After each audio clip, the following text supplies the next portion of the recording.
اللہ رب العالمین نے پاک کلام کے اندر ارشاد فرمایا،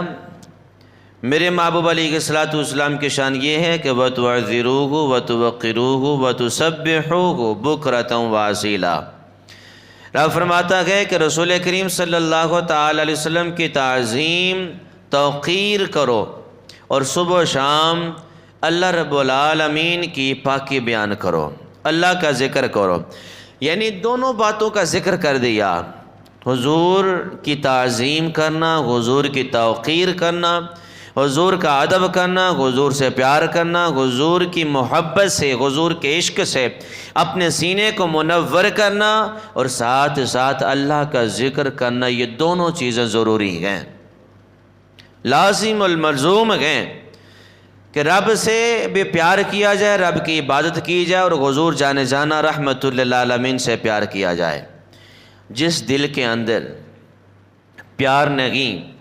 جس دل کے اندر ادب مصطفیٰ نہیں، وہ نمازیں پڑھے، وہ اذانیں دے، وہ سجدے کرے، وہ حج کرے، وہ زکاتیں دے، صدقہ خیرات کرے، اس کا کیا کچھ بھی میرا مالک قبول نہیں کرتا۔ ایک دہلیز ہے، ایک دہلیز ہے، جس دہلیز کا ادب کریں گے، جس محبوب کا ادب کریں گے، اس محبوب کے ادب کا صدقہ میرا مالک ہماری اذانیں بھی قبول فرمائے گا، ہماری نمازیں بھی قبول فرمائے گا، اور ہمارے حج بھی قبول فرمائے گا، ہمارے عمرے بھی قبول فرمائے گا،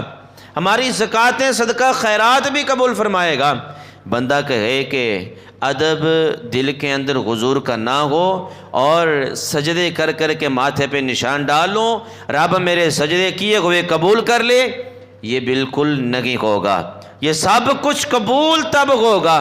جب حضور جانے جانا رحمت للعالمین کی محبت دل کے اندر ہوگی۔ پھر یہ دل، جس دل میں محبت مصطفیٰ ہے، عشق مصطفیٰ ہے، یہ دنیا پہ رہتے ہوئے بھی سکون دے گا۔ جب یہ دل محبت مصطفیٰ رکھنے والا قبر میں جائے گا تو اس